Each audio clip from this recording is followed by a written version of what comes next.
everyone, my name's Naomi. And my name's Kaylee. And this is the Eerie Theories podcast. We're going to talk about true crime, conspiracies, ghosts, and other strange and eerie topics. Some of this may be NSFW or triggering since some of our topics can be unsettling or violent.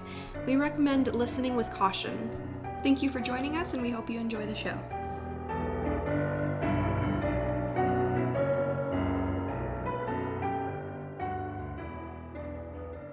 You said that you watched the Ted Bundy movie, right? Yeah, the Zac Efron one. Yeah, okay. Like, the more I watch it, I'm like, I don't know, he did really good. I really enjoyed it. I loved it a lot. Yeah. I thought it was kind of fun to see it from the perspective of not knowing whether or not he committed the murders. Yeah, from like his wife or his girlfriend or whatever it was. Yeah. Without it having like any of the violence in it. Yeah, I was, the whole movie I was waiting for him to kill someone, and I was like always shocked that like nothing happened. It was awesome though, because it's like you know so much about him, and yet you're watching this and he never does anything, and it's just like, this guy is so creepy, like even without it. Yeah. I can see why people were like, wow, he's dreamy. I was like, Zac Efron is dreamy. Like, what a good choice for casting. Yeah. That they chose him. But I remember you saying too, he did the really well with the dead eye. Smile. Yes. The smile, like, it never reached his eyes. Like, you could see that he was, like, faking it. But, like, he was good enough. Like, his mouth was doing everything right, but, like, he could never get the emotion behind it. And that's, like, I think that's such a hard thing to do as an actor. Like, be able to, like, I wonder if he, like, stood in the mirror and just, like, smiled for hours. Yeah, like, and trying not to move the rest of his face. Yeah. I loved it. I loved Lily Collins. She's really good, actually. I don't see a lot of her, but she's really pretty. I love her Met Gala looks. And I like that it was kind of about her, too. Yeah, I didn't know anything. I didn't even know he had, like, a family or anything. Right, yeah. Like, until recently with that TikTok. And it's like... the girl exposing his family. Yeah. Oh, that poor lady. I hope they're okay. I wonder if that got if that got taken down or anything. Like, I wonder if it's fake, because like at this point the news hasn't done anything about it. Like, no one's talked about it. Yeah, maybe it is a TikTok. I'm wondering too. I haven't ever looked at her profile, so yeah, you're right. Maybe she's a fraud. I don't know. All right, so if you want to get started, yeah, what do you got for us today? Okay, so I know we already did the, like, disclaimer and everything, but this one I'm going to disclaim again because it is a very sensitive topic. It's about crooked cops. And so this one is actually, I got all of my information from the documentary on Netflix. It's called The 7-5. And so this story has to do with a precinct in New York, and a scandal that happened in 1992. So this starts off with a cop named Michael Dowd, and this starts off at his trial, and it's 1992. He's already been caught. He's been arrested, and he's talking to the commission's office, telling them everything that went on. And so Michael Dowd is a former New York police officer that was arrested in one of the largest police scandals in history. While in uniform and on duty, he committed theft, extortion, engaged in narcotics trafficking, protected drug operations, and engaged in personal drug use. So that all happened while he was on duty. And obviously off duty. So, yeah. Is it bad that I'm not shocked? No. I don't know. That's why I'm not going to say that you should think of cops one way or another, but this isn't a conspiracy. This isn't like, oh, cops are bad, blah, blah, blah. These specific cops are bad.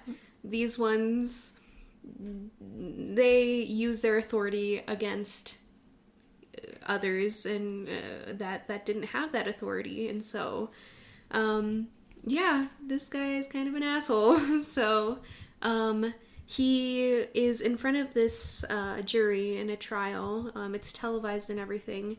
And when asked to estimate how many crimes he believed he's committed as a police officer, he stated hundreds. So it's not like just one or two things that he did bad. So Michael Dowd was, during the trial, 32 years old. He had been married for 8 years and had 2 sons. He entered the police academy in January 26th of 1982, so he's been a cop for about 10 years. And when asked what it means to be a good cop, Dowd stated, being a good cop is a cop that would never give up another cop. When asked what it means to be a good cop, Dowd states, being a good cop is someone that would never give up another cop. A cop that if he witnesses something going down, he's 100% behind anything a cop does, no matter what it is. So it's like, it makes you more question. so was about not following the law. It was about his personal gain.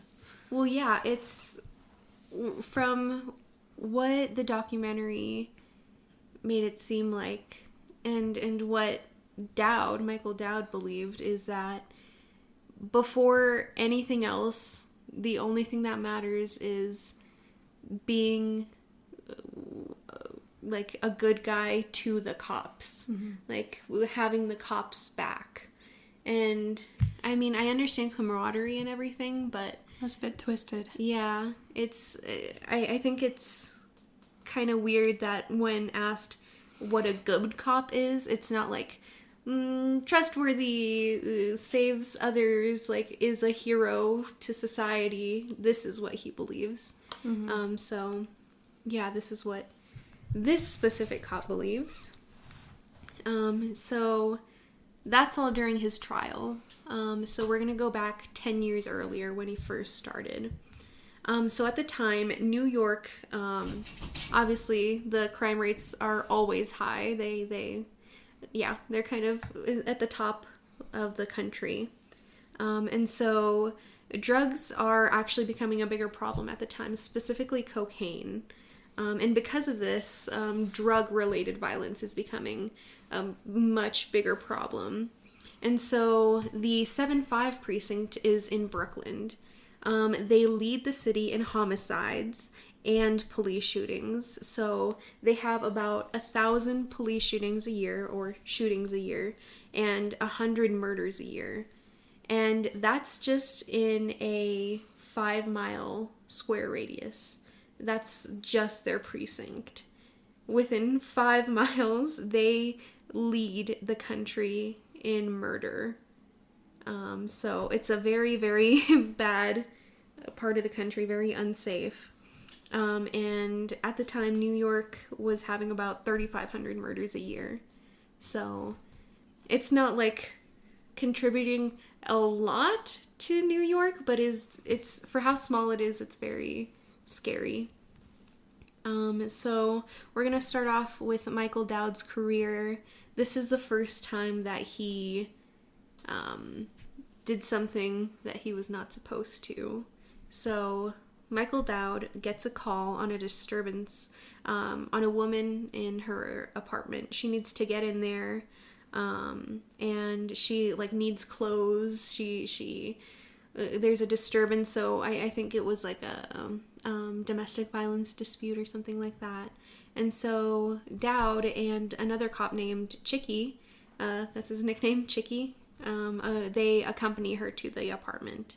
And so they knock on the door, they get there, and a man answers the door.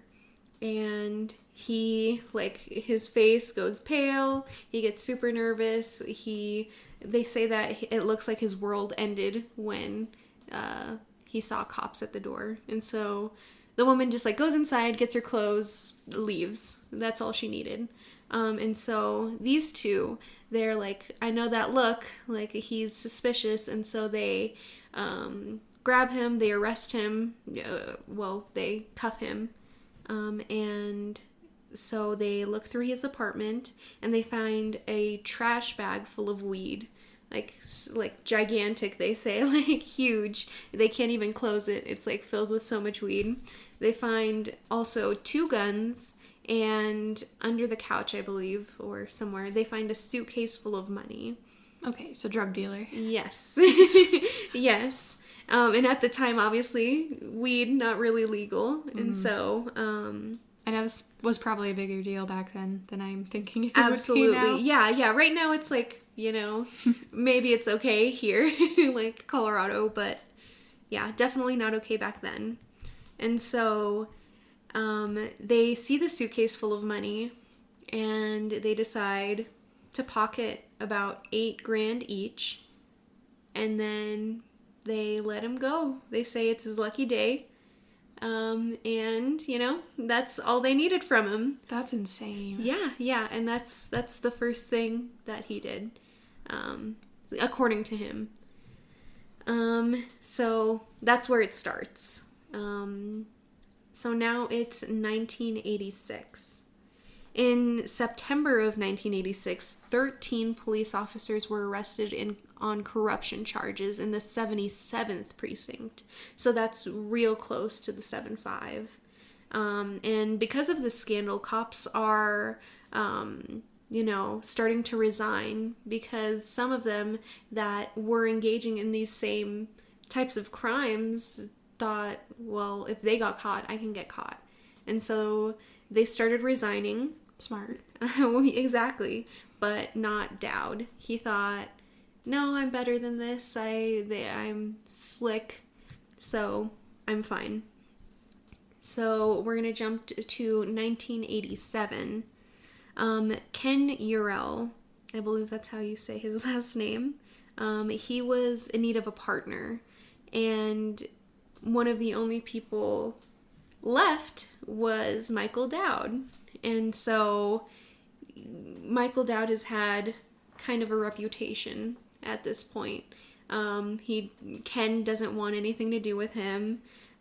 His friends are warning him, saying that Dowd will get him into trouble, that do anything to not work with him, give up the car, anything to not work with him.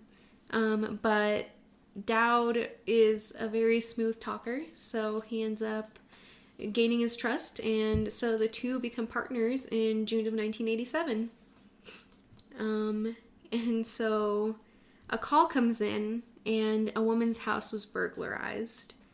The two are now partners, and so they get this call, and they drive to the house and see that it's a high school girl, and she's just standing outside of her house. And so Dowd asks if there are any valuables or money in the house. And he goes looking for the money, and he tells her, oh, they must have gotten it. Because it wasn't there anymore. And so the partners leave, and Michael, he reaches into his pocket and hands Ken $100 bills. And Ken decides to keep the money. But he did not spend it. He left it in his locker. He thought, well, it makes sense. He's bad news. So it shows that Dowd is trying to get Ken to, over to the dark side. So another call comes in, and it's another burglary. And Dowd finds another bag full of cash. But this time, there's a whole investigation going on. A bunch of other cops are around, a bunch of the superiors and everything. And so he decides that he will pocket some cash. And then he calls one of his old cop friends, Chicky, the one that did that first crime with him. And he tells him the address, and he tells him to come grab the bag so that they can have some money. And Michael, he keeps an eye on the place so that, if any cops are around, he can tell his friend. And so Chicky and another friend are dressed as detectives, and they go to the house, and there's a landlord there. He flashes like a fake badge and gets into the apartment. They find the bag, everything's fine, and they get about $50,000 worth in cash. And so they go to Atlantic City and spend it there and get not drug money, so. That is insane. Yeah, $50,000. And Ken, he's not making that much money. Cops at the time not making that much money. And so he sees how much Dowd is getting just from, bending the rules. And so he decides to start working with him. So later on, they decide that they should go to a auto parts store. They're just kind of patrolling around, and they see a stereo installation shop run by a man named Baron Perez. The shop is called Auto Sound City, and turns out that lots of his clients are drug dealers. Drug dealers, they like cars and they like music, and so he has a lot of connections. So Dowd meets him, and he realizes he can make a lot of money if he works with Baron and his clients. So that's what he decides to do. An entrepreneur for the ages. Honestly. But so one of these clients is called La Compañía. So it's a Dominican gang and one of the most powerful drug organizations in New York City.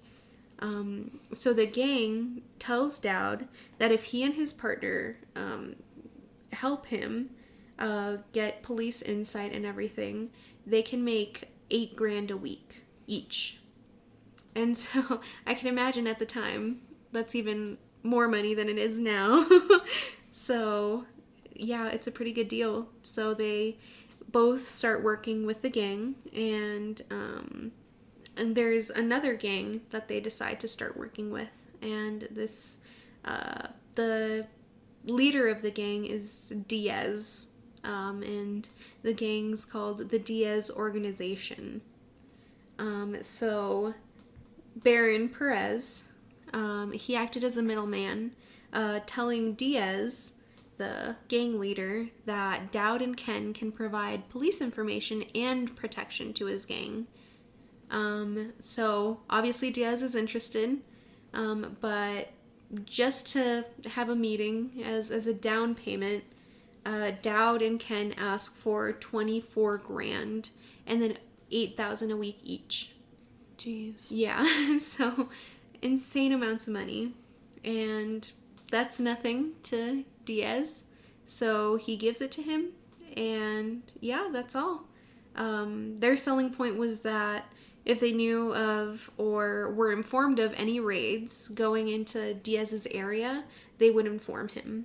Okay. So that's what their service was to him.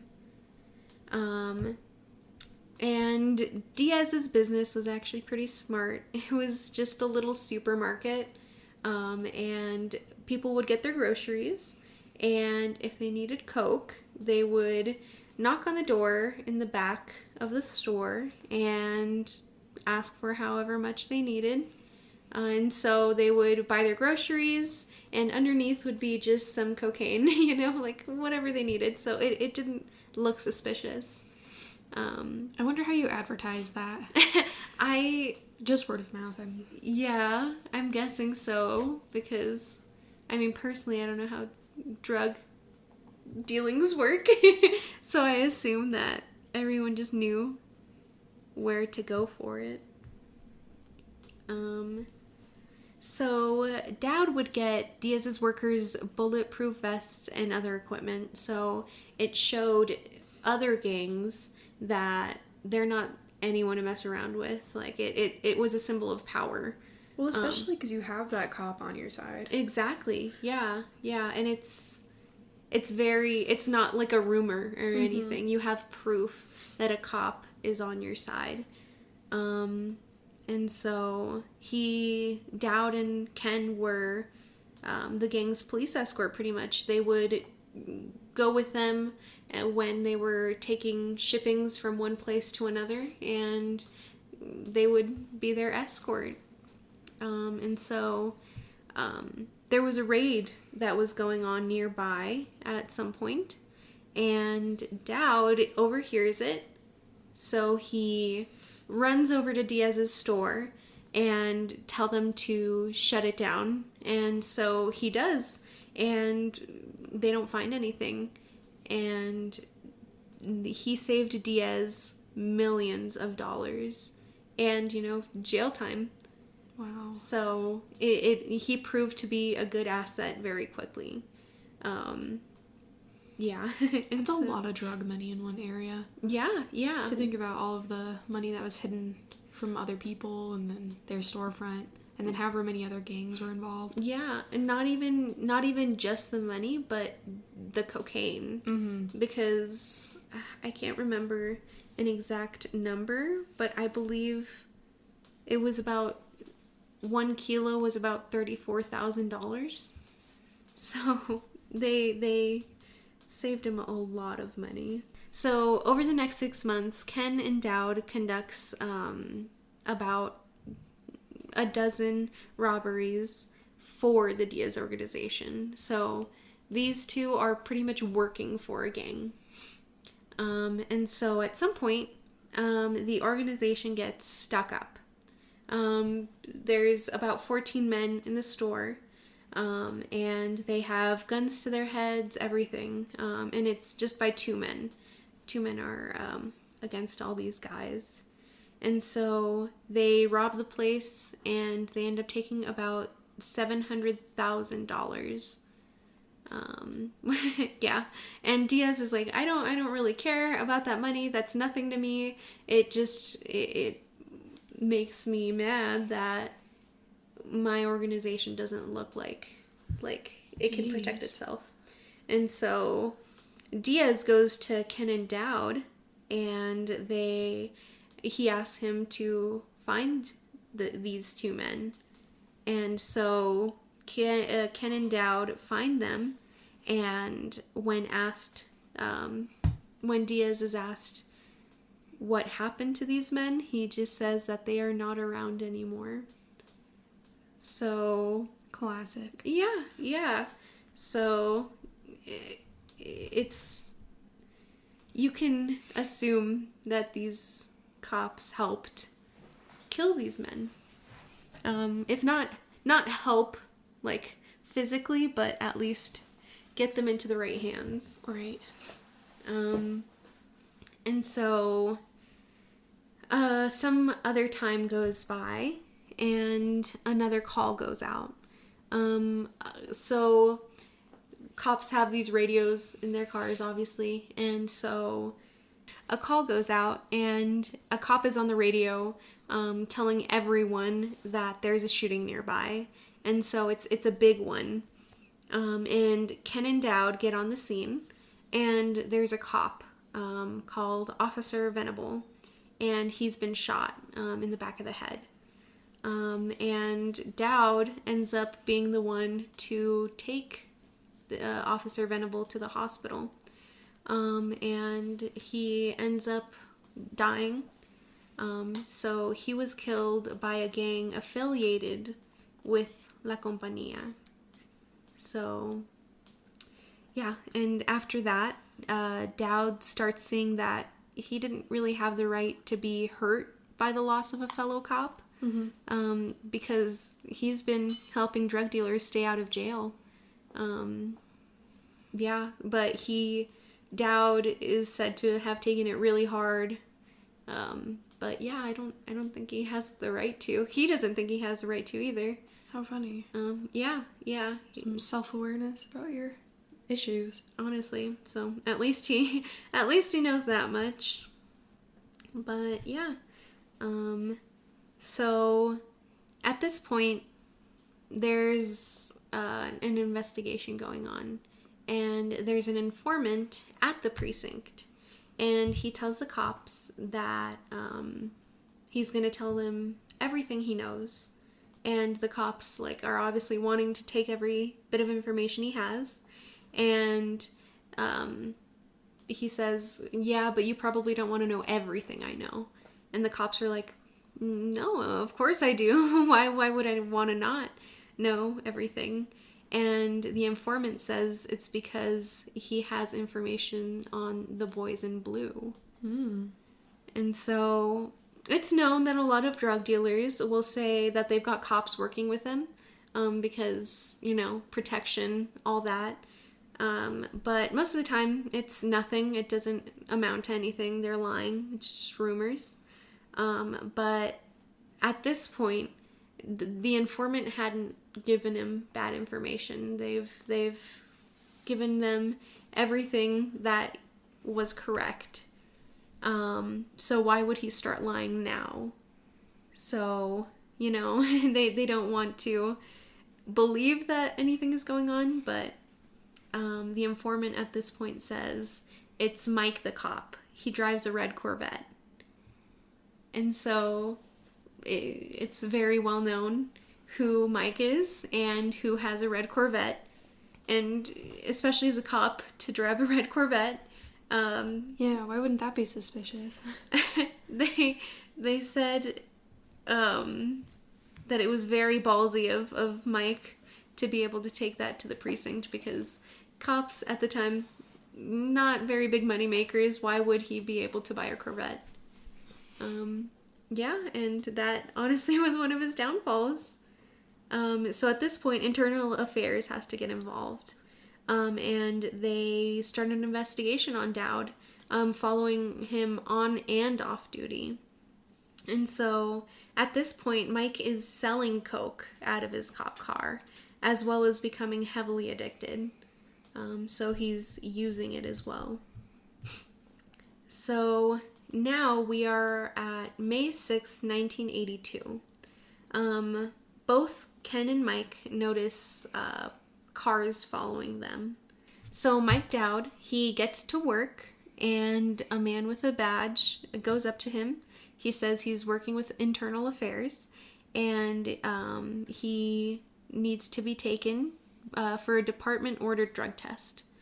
And so he goes, and he is starting to get changed out of uniform, but he notices that a bunch of other cops are around him. He's being followed, watched, everything. And so he goes to put on his civilian clothes, and he puts on his pants and realizes he has coke in his pocket. And he's like, well, all these cops are here. I have to put these on. And so, yeah, he puts them on anyways. And at one point, he gets arrested on the charges of a narcotics conspiracy. And so they empty his pockets, and they see the bag of coke in his pockets. So nice. Yeah. And at this point, meanwhile, at Ken's house, narcotics slams open his front door, and they're in full gear. They throw him against the wall, take his gun, and cuff him. So they're both being arrested at this point. The jig's up, And so after this, the story breaks, and the news outlets are eating it up. Like, of course, everyone is there's another scandal going on, it just happened, and now it's again in New York. And so they are each facing 25 to life for drug trafficking charges. And then while awaiting trial, Michael and Kenny are released on bail. So at this point, Mike is looking for a way out, and he asks a friend what he should do. And his friend tells him, you got to get out of the country. Like, you are facing 25. It's over. You got to leave. And so this friend that's living with him, he asks Dowd if he wants to do a hit for him. And so there's a drug lord whose wife is holding on to a large sum of money and coke that he owes this guy. And so their job would be to kidnap this woman, take back all the money and drugs, and then hand over the wife to the Colombians for an execution. And in return, they get $700,000 cash and 10 kilos. So they at least get paid handsomely if they do this. And so at this point, Kenny's being interrogated. And while they're questioning him, they ask him about Baron Perez, if you remember him. He was under a federal investigation at the time. They'd been taping Auto Sound City and all the drug transactions being done there. And at this point, the two of them were looking at federal charges in time. So, you know, it's getting to be bigger at this point. And so Mike, he comes to Ken with the plan to kidnap this woman, and Kenny decides, I gotta tell my lawyer because this is getting to be a bit too much.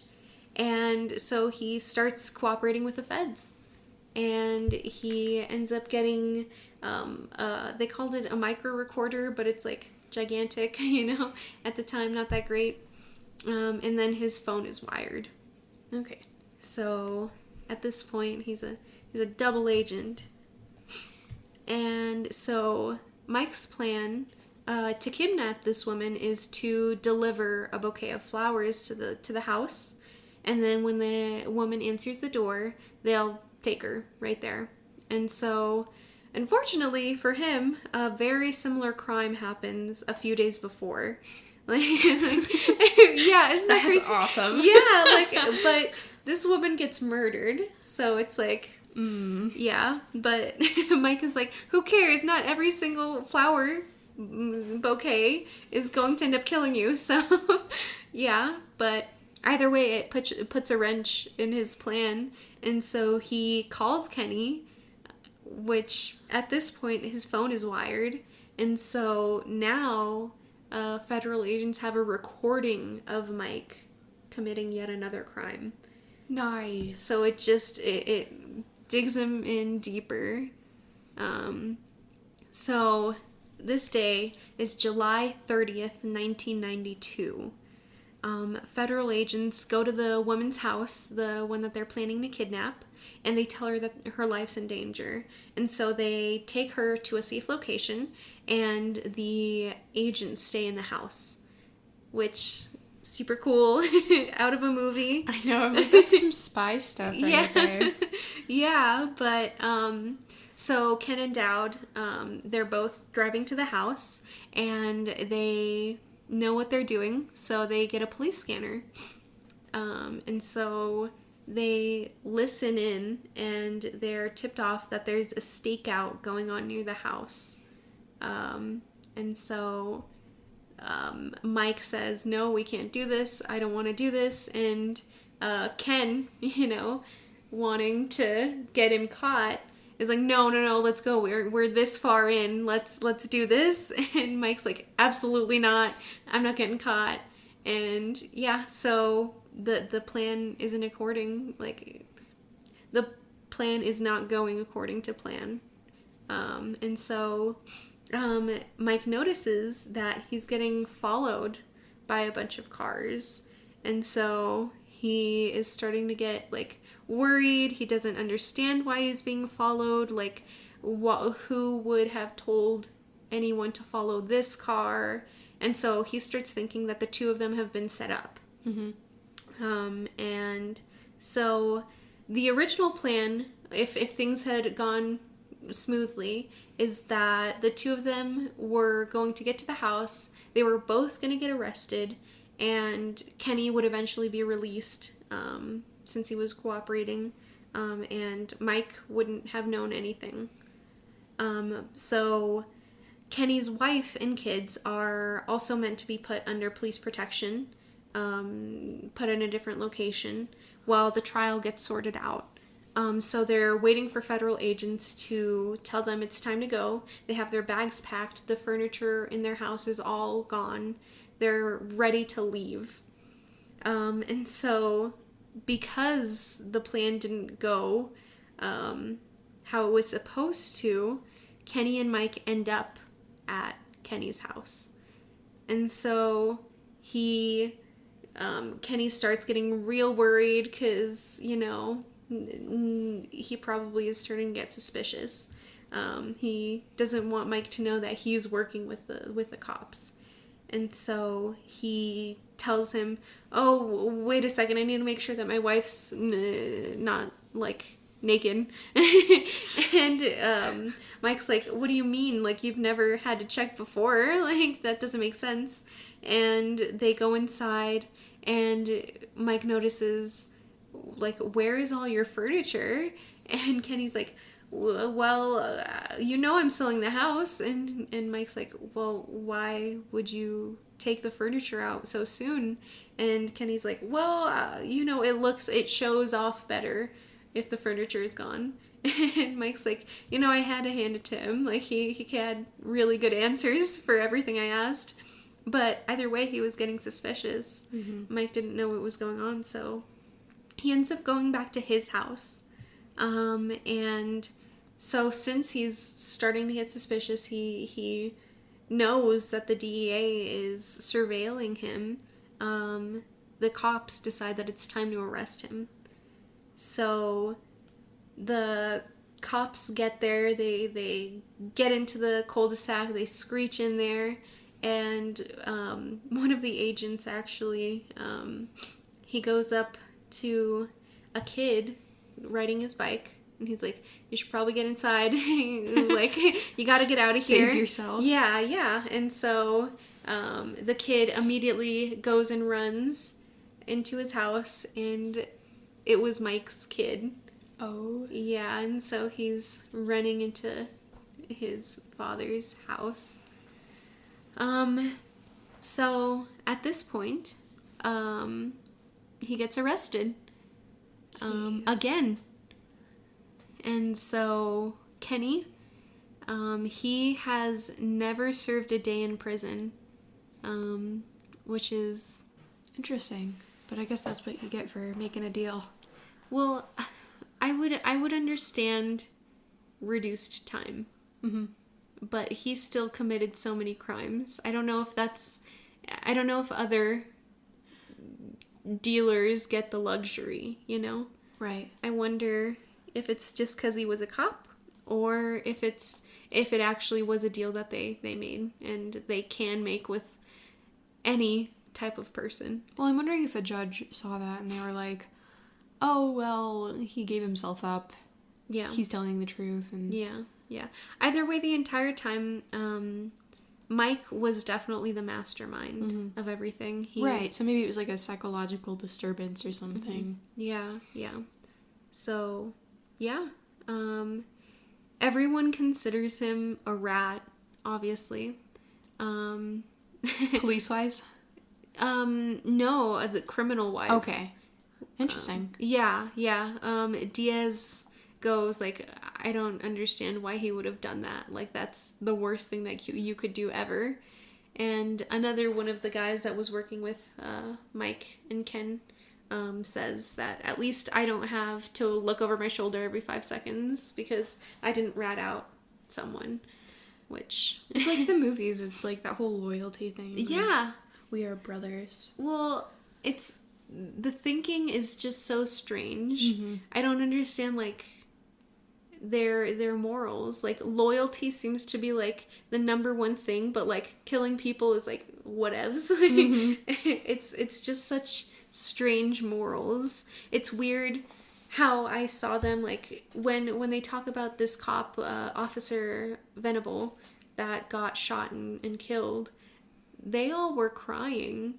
They were very upset by it. But when you talk about other people getting murdered or killed, they were yeah, whatever. Anyways. I wonder if it's circumstantial though. What do you mean? So him being killed had to do with Another gang. Yeah. Like, it was something, like, where it happens to your family, so it's kind of rough, but as soon as that trust is gone, then the killing is nothing. Mm-hmm. Yeah, it's just... Their morals are very, very skewed. It's strange. But yeah, so Diaz, the drug lord, he served 8 years in prison and then got deported to the Dominican Republic. Oh, that sucks. Why didn't they just send him back in the first place? Yeah, I don't know. But either way, they interviewed him like throughout the documentary, and he seems to be living the high life. He was wearing like designer clothes and everything, so like still living off that drug money. Yeah, probably got off overseas, and now he's completely fine again. What a shame that that's illegal, because that is some bank. Someone said, like, yeah, you can say, like, Beverly Hills, like, Orange County, whatever. You can say that those people have money, but no, the ghetto has the most amount of money. That's the richest place in the world. And I was like, yeah, probably. They just don't do anything with it. They stuff it. Mm-hmm. Well, yeah, you gotta play it safe. Right? Because you can't use all of it. Because then people are like, where'd you get this? Yeah, but... Yeah, and then after Dowd's arrest, an investigation was done on the NYPD, obviously, and dozens of cops were arrested. Well, that's good. Yes. Because you hear about stuff that happens and they don't. Yeah, exactly. So it makes me wonder if things like internal affairs, if they are constantly vigilant. So it makes me a little more... at ease that they will arrest. I feel like it's only if you get caught, and then only sometimes. Yeah. Especially depends on, like, the crime. Mm-hmm. I feel like this, since it was, like, so gigantic, they're like, yeah. They were like, we have to do something. Yeah, we have to. Yeah, but if it's, like, one person dead, probably not looked into that much. Right. Again, I don't know anything about the police system, so that's just speculation. And so Michael Dowd, he was convicted of racketeering and conspiracy to distribute narcotics, and he served 12 years. It's like... That's it? I know! So I looked up what the average amount of time a drug dealer gets, and it said it can go from anywhere from 3 to 5 years to life in prison. Okay. So that's like very different, but at least it makes it seem like if you are a drug dealer, you aren't convicted like as like double a cop's time. So I don't know how much most people get, but I don't know. It seems like it can be from nothing to life. Interesting.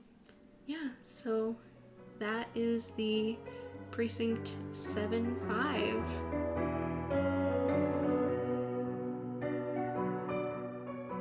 So I am going to be talking about the Anunnaki and the planet Nibiru. Oh, was that the one that we watched like a video on one time? Yes, so that's actually where my inspiration came from, as I was thinking about this video and how dramatic it is. Yeah. And how funny it was to watch it. So this theory is inspired by a YouTube video I watched from the channel Universe Inside You. And then I just looked up some other stuff on Wikipedia to get some ideas about timing and other things like time period. Okay. So I did want to go into a big kind of background part about this, because I feel like whenever people talk about Nibiru and the Anunnaki, they don't talk about Sumer enough. And Sumer is the city that it started in. Is that a real city? Yes. Oh, okay. I'm glad you're going over this, because when we looked at it, I had no idea what was going on the entire time. So the conspiracy theory about the Anunnaki comes from the city Sumer. And Sumer is from ancient Mesopotamia. Mm-hmm. Sumer is the first complex human civilization. So this is a real place in Mesopotamia that they've actually uncovered and excavated.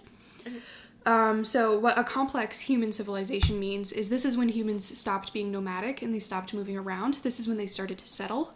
Other things that make up complex human civilizations is having a form of writing and a level of hierarchy or government. So this means they had like a king or a queen or like a governor or an emperor. Okay. That all can point to a complex society. So this is what archaeologists look for when they excavate. Sumer was also not only the first complex human society, this is where we find the first example of writing in humans. Oh. Right, so... What time period is this? I'm sorry. So they were settled somewhere around 4500 BCE. Oh. Yes. So this is all around the same time that a few other societies were kind of starting to be built, but they actually wrote their stuff down. This is where cuneiform tablets come from, and those are those wedge tablets that were drawn in with the little wedge letters, and that language is the Akkadian language. And what that means is they weren't like an ethnicity, they were more like a group of people. That's just what we call people before Sumer is the Akkadians. It's that whole area of Mesopotamia. Okay. Just for archaeologists' sake to be able to reference a time period and a people. So other civilizations around that same time period were the Assyrians, Akkadians, and the Babylonians, and Sumer had influence over all of those cultures. And those cuneiform tablets, this is actually where we get the creation story, Enuma Elish, and the Epic of Gilgamesh, if you've ever heard of that. Oh. So those were both found on cuneiform tablets. So all of these cultures and societies, they shared similar deities and the same religion, though among them individually, they worshipped differently. So it's kind of like the Greek and Roman thing, where they shared very similar ideals and deities. They just worshipped them differently. Okay. So this was really common in the ancient world. They were also polytheistic gods in their religions. So this means it was a pantheon of gods. It wasn't just like one creator. It was a whole bunch of different people. Mesopotamia refers to the area which is called the Near East, sometimes referred to as the Middle East, but Near East is what's more commonly used. So Sumer was in what is now modern-day Iraq, and they were there until about 1900 BCE, and that's when the Babylonians finally defeated them. And it was first rediscovered and then excavated in the 1800s, so pretty recently. So archaeology is about finding the physical proof of past cultures to see what they were like, who they were. Every speculation about time period, how old things are, they're all dated with things like radiocarbon dating. Every artifact is documented and examined. And then it's a science, but it's also a speculation, and it's more learning about cultures, because you have to take this physical evidence and then say, who were these people? So science and a history. So why is Sumer important? So from an archaeological perspective, obviously the Sumerian civilization is really incredible because it's from so long ago. They made strides in pretty much everything. So what they have found is they were really incredible with writing and art and architecture, agriculture, math, trade, military, and technology. Like everything. They had it going on, which is so incredible because they were really the first complex human society, and it was so long ago. And they were also the only ones for like a while after that too, so... No, that's crazy that we still know stuff about them from that long ago. Yeah, and it's weird too. I feel like I've never learned about them before. Yeah. Until that's another thing. Until I took like a very specific course in college about it. Yeah, like I've heard of Babylonians and stuff, but I didn't know there was something like... Before. Yeah. I know that it's kind of awful that we never learned about it, because it's like you always hear about the Egyptians and they get more credit. Yeah, and that was like a lot more recent, wasn't it? It was. I don't remember their time period, but... So they made strides in astronomy, and they charted the stars, which was not too uncommon for the time period, and they created a number system that got adopted into Babylonia as well. They created irrigation systems to farm with and domesticated plants and animals. This wasn't super uncommon for the ancient world. Lots of other people and civilizations kind of got to that point as well. We don't give our ancestors enough credit for how smart they were. But writing was probably the biggest contribution to archaeology that the Sumerians made. I mentioned they wrote on cuneiform tablets. So they wrote in that Akkadian language, which was just the group of people who lived right before them. And this was the lingua franca of the Mesopotamia. So it was kind of what everybody was speaking to be able to talk to each other of these different cultures. Mm-hmm. They were all able to talk to each other. Okay.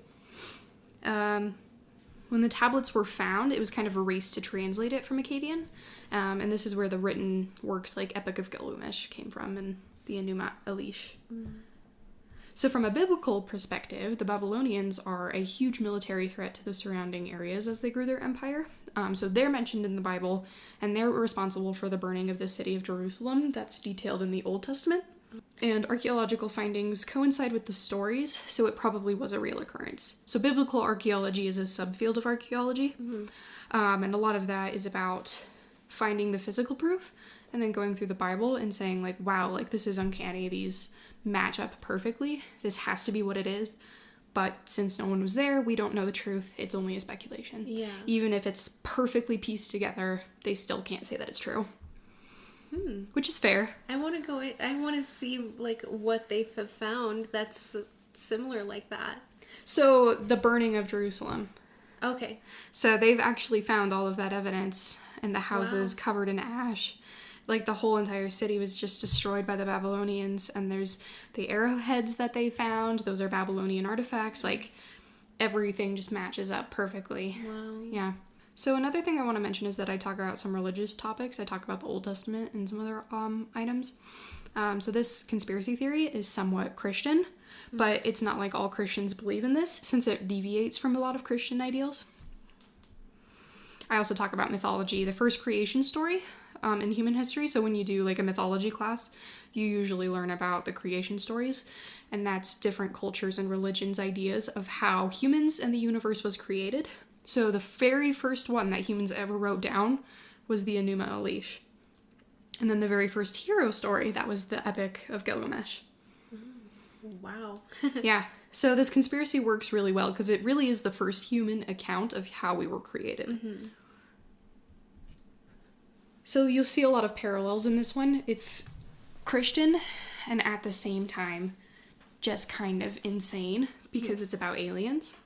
So this conspiracy is about the Sumerians and why they were able to create these incredible advancements, why we aren't taught too much about them, and it's about aliens. So as I was digging for some more information, I also came across a book that was written in 1976 by Zecharia Sitchin called The 12th Planet, and I'm sure other people who have covered this topic already know about this one, but this is where the conspiracy kind of officially started. It was a sci-fi book written in the 70s that some people now believe. Oh. Well, I mean, Scientology started like that, so, you know. So the video I watched about this theory is very dramatic and very enticing, but also a little bit, like, mean, I feel, in a way. The way that she narrates, it makes me feel like she doesn't believe the work archaeologists do is good enough and that we are, as a people, ignoring our origins. Like, she believes it so heavily that she can't believe that there's no physical proof. Like, they're not doing a good enough job digging it up. Oh, God. So the Sumerians are the first known civilization to invent writing. They were the first to record what happened to them, and finding these tablets was so important in the research of human history. So, as I mentioned, they were polytheistic, meaning they believed in more than one god, and the way they described their gods made them sound otherworldly, powerful, and all-knowing. That's not too uncommon for most religions, but this theory believes that since they were described in such a way like that, that they had to be aliens. They were from a different planet. Yeah, they have so much detail. Right, that they are just, like, not even close to human and... See, that's, like, I don't know. A lot of people are like, you can't give too much detail when you lie because then it, like, doesn't... like, it gives it away. So this theory also takes from the Enuma Elish. It takes those gods and deities and the way that the earth was created, and it kind of turns it into being about a planet. So the Anunnaki was a race of the aliens, and they abandoned their home planet Nibiru, which enters our solar system every 3,000 years or so. They left their home planet because of their dying atmosphere, and they came to Earth looking for the element that would help save it. Gold. Oh my god. Not oxygen or anything. So just like the Spanish and French coming to America in the 1500s looking for gold, the Anunnaki came to Earth also looking for it. Okay. So science-wise, the reason they were looking for gold is because of its antioxidant properties. I don't remember if that was the right okay. scientific part of it, but it has, like, the ability to do something to an atmosphere that helps fix it. So that's how they, like... They wanted to fix Nibiru. Right. Okay. Their planet was dying, and this was the perfect place to come. So this is where it's kind of like, well, if there's a planet, we would have noticed it, right? Mm-hmm. If it's in our solar system. So in this video, she mentions a possible Planet 9, citing a NASA article that was published in 2017 about its existence. And at this point, I was like, there's no way. So I had to look it up myself. But this is a real article published by NASA, and it's called The Super Earth That Came Home for Dinner, which itself is just fantastic. But it also means that they aren't counting Pluto. Wait. Why? What? Right? Is that right? There's only 8 in our solar system now? Okay, they've changed it like 3 times, so I don't know if it's currently a planet. It might I remember changed. like everybody our age kind of was like, it is a planet, so they were like, okay. Yeah, well, it's changed like 3 times, so like I think recently I heard that it got changed back into one, but you know, it'll probably change again by the time people listen to this. Right. So then she goes on to explain what the tablets say about the Anunnaki. So the Anunnaki come down to Earth. Their main leader is the deity Enki, and so he's just one of the Sumerian gods. And the Anunnaki race bring another species with them called the Ajiji as slaves to mine the gold. But eventually the Ajiji rebel, and they have a battle, and their numbers are so drastically low that the Anunnaki had to create a new race to be their slaves. I don't remember which one of them, but one of these gods was tasked with creating a new race to be their slaves. And so they combined the DNA of the Homo erectus, our ancestor, and the Anunnaki, and they created Homo sapiens. So humans are the offspring of Homo erectus and Anunnaki. I knew where that was going. So that's our origin story of how we were created. To be slaves. Mm-hmm. Okay. So the tablets called them Adamu, which translates to Adam, which is how the first man and woman in the Garden of Eden ties in. Basically, since they were able to reproduce and the population spiraled out of control in Sumer, they were essentially, quote, banished from paradise. And so that's Adam and Eve being banished from the garden. Okay. So you'd think that's it. That's our origin story of humans. But there's more. So the Anunnaki bred with humans, and it made a new race. This is called the Nephilim. So the Nephilim are giants. Okay. That's okay. I'm okay with that. The video doesn't mention them again. It just says the Anunnaki didn't like that they were breeding with humans. So I'm assuming they put it to an end, maybe killed the giants. Okay. I also haven't read the Bible, so there could be giants in the Bible, and I'm not sure. So Noah's Ark also ties in with this story. So whenever Nibiru comes into the Earth's orbit, it causes chaos. The last time it was here, it caused a great flood when all the ice caps melted, and there were earthquakes and a whole bunch of other natural catastrophes. The Anunnaki left the Earth in its suffering. So that was Noah's Ark. They essentially had to get on these boats to avoid this flood. Mm-hmm. The Anunnaki got into their spaceships and they left. They went back to Nibiru. I wonder if they fixed the planet. I mean, they must have, but we're apparently very close to another 3,000 years. I was gonna ask. I was like, when's the next catastrophe? I'm not sure if somebody has ever, like, looked into the timeline of it, because I know, like, a lot of the calendars have changed. So I don't know when exactly 3,600 years is gonna happen, but some people think that this was, like, 2012, end of the world, as well as an asteroid that was a near miss in 2017 was thought to be Nibiru. And those are obviously speculations by people who believe. But this is kind of a Nibiru cataclysm when a celestial collision will happen. So the reason this theory has traction is because people think it was impossible for the Sumerians to build the pyramids and have all of those advancements that they did. They think it was insane that they did all of that on their own. Wait, did the Sumerians build the pyramids, or was that... So they built pyramids. They didn't look like the ones in Egypt. They were closer... So what they were called is ziggurats. Okay. But that's a fun word to say. It's easier to say pyramid. They're very similar. It's more like a religious temple thing that doesn't have a point on it. Okay. So obviously the aliens did it for them. Yeah. We've all heard the aliens built the pyramids anyway, so. But yeah, the main bulk of this theory is that the Anunnaki are returning, much like Jesus returning, but they weren't nice beings and they're coming back to destroy us. So is there like an afterlife then? Or is this just a creation story?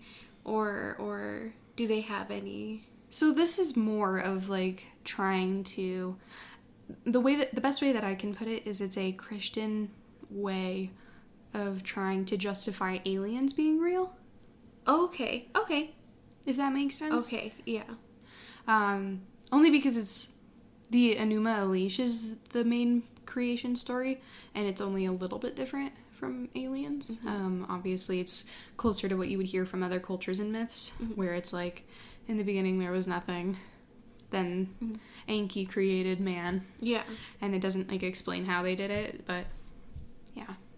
Okay, that makes a lot more sense. I was like waiting. I didn't know if like the way that the video puts it too. She claims that this is all written in the tablets about aliens. What tablets? So the cuneiform tablets. Okay, that they've excavated. So all of her information comes from the Babylonian tablets that are. So she can read Babylonian. No, I was trying to find them to see if I could read the tablets to see what they say, but they have been translated. So. That'd be funny if she just knew how to read Babylonian.